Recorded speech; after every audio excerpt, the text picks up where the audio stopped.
Welcome, friends. So, our nature is love, freedom, joy. That is what we are. And when we're noticing that, we feel fabulous. When we're not noticing it, we don't. We don't have to change, of course, because what we are is what we are all the time, but it is available. So I've made it my commitment that when I'm noticing I'm stuck in a rut, not noticing the joy, love, and freedom, that I'm going to inquire and see, well, what thoughts have I allowed to come in? Because obviously there must be some untrue thoughts distracting me, because true thoughts will only support the love, joy, freedom that I am. So when it comes to wealth inequality, I can find now and then I'm feeling some judgment to particular groups who seem to be at fault, right? And you can pick whoever you think it is that's at fault. There's lots of theories about why there's such wealth inequality, right? So it could be the Federal Reserve banks, it could be corporations, it could be the way government is managed, it could be all number of things. Overspending on military, whatever you want it to be. Okay, there's any number of people you can point the finger at and say that's why there's wealth inequality. So we'll just take those people. And the belief I discovered there that seemed richest to work with were actually two. One is that these people are selfish and they shouldn't do what they're doing. Okay, those are great beliefs to deal with. So just using the normal Byron Katie work is very powerful. The turnarounds, though, that's where the power is. And it has taken me some skill to get to the point of getting to the turnarounds that really bring freedom, not just like give a mental nod to, oh, well, maybe I'm not 100% right. I'm not talking about that. I don't settle for that. I want a deep down in my heart and my gut sense of new experience of freedom around that particular idea. That's when I know my inquiry is over. So these people supposedly responsible for the wealth inequality, they're selfish and they shouldn't do what they're doing. So the first question is it true? Well, I really don't know exactly how economics work.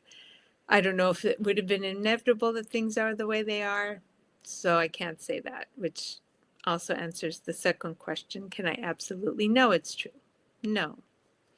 How do I feel? That's the next question when I have that thought. Well, I feel like there's some people who've been particularly put upon who are suffering unnecessarily. Feels like there's an evil world. And then I feel obligated to somehow do something about it. I've got to stop those people. I've got to help the hurting people. It's very complicated because I can't seem to figure out exactly how to get it to change. So it results in a lot of like free floating guilt that doesn't even land except for, okay, here I'm helping children here and I'm helping animals here. I'm helping, women get careers there. But yeah, right. It doesn't feel like I'm changing this situation. It's mostly free floating guilt. That is not a helpful feeling. That is not useful at all. Okay, what would happen if I didn't have the thought? Like, resources come, resources go. Some people have more resources, some people have less. Some people lose it all of a sudden, some people gain it all of a sudden. Wow. There was not this need to make sure it was all equal. Oh, it's just lightness, just lightness. And in fact, I can see, yeah, that's true. I mean, having the extra resources can really feel like a burden. People can take on trying to do stuff with their resources that don't actually seem very smart. And I think sometimes they think they are smart about it. Yeah, requires a lot of wisdom, apparently, that hardly anybody may have. I don't know. And not having the resources, lots of times there's less screen time, more time in nature, or maybe there's, you know, more community, more leaning on each other, more time lived in close proximity. There can be a lot of blessings from less resources. So, yeah, there's a lot of freedom if I don't have to judge this. So, what about the turnarounds? So, these people aren't selfish. Could that be true? Well, I know I can't project onto other people anything that I don't feel like I am in myself. If I feel like I'm capable of selfishness, then I project that on other people.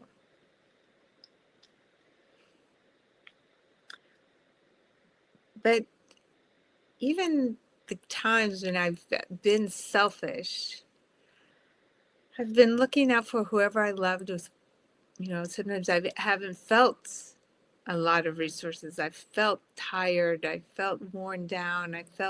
And I just can only look after a smaller circle. Other times it feels like a much bigger circle, just depending upon, you know, my energy level. So that's interesting. And when I am looking after a smaller circle, I'm, yeah, like insects. I don't look after insects when I'm exhausted.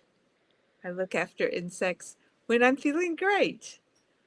I look after my kind with limited energy. I will look after humans first and then insects. With limited interest, with limited knowledge, whenever I'm experiencing limitation, I'll look after the humans before I look after the insects.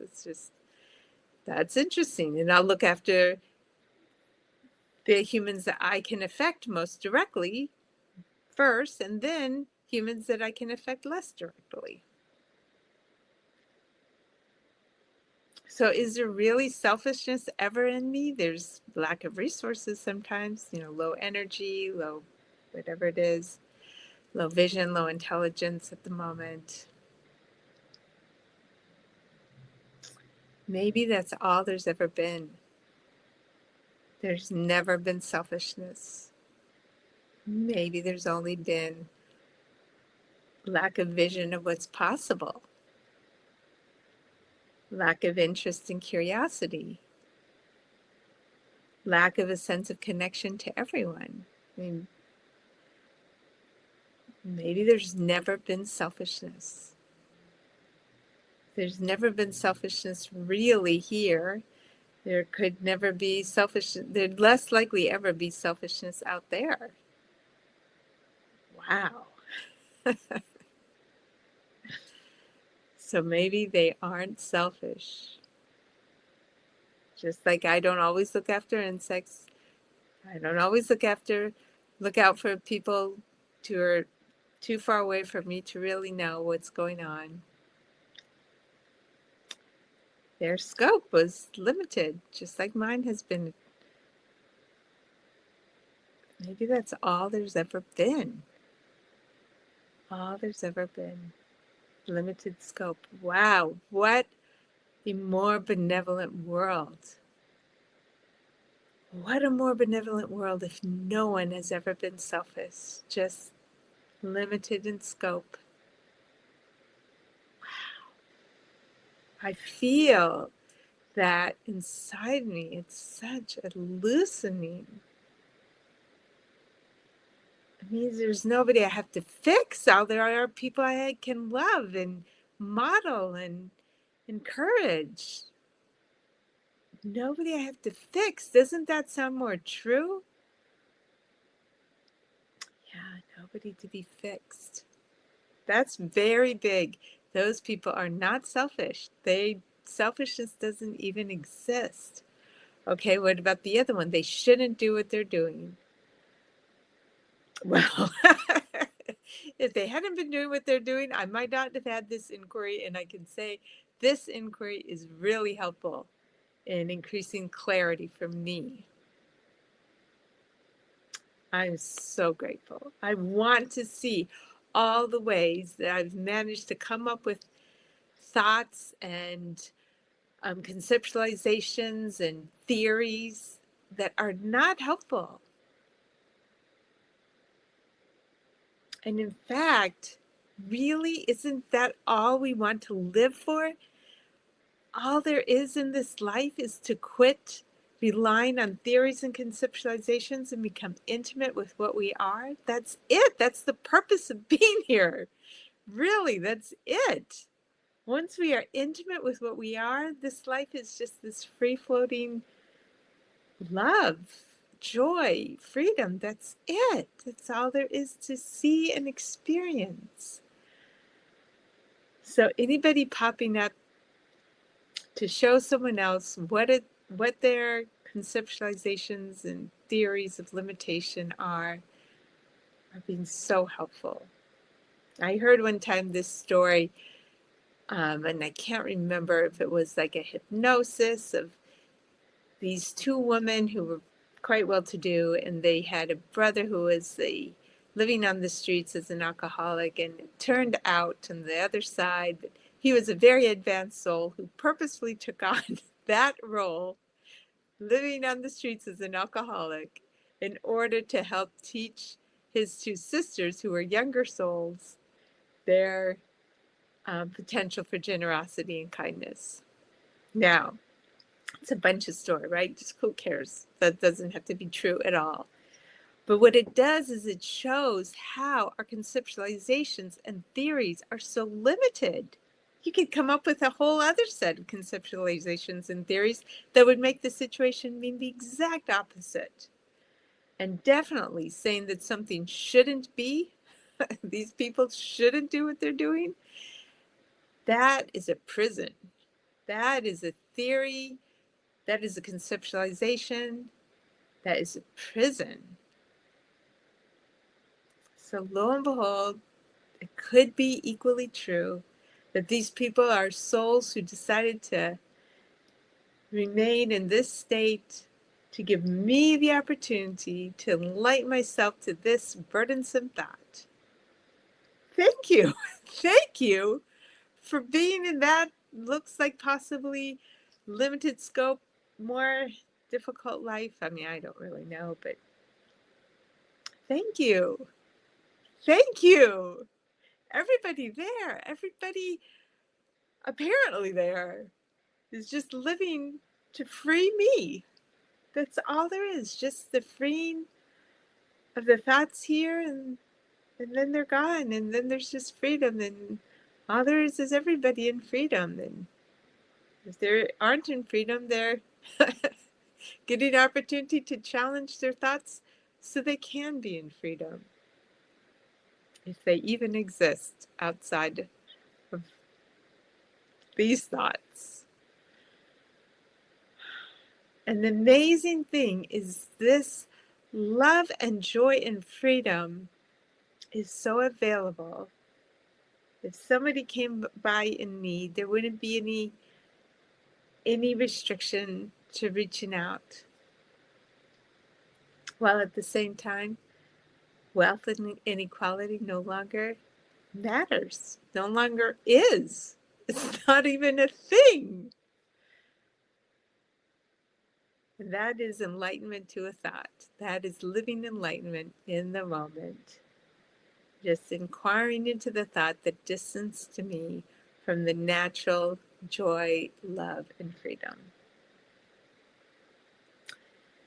Yes, wealth and equality, and those funny ideas about people who have a more benefited life and people have a less benefited life. It just doesn't exist.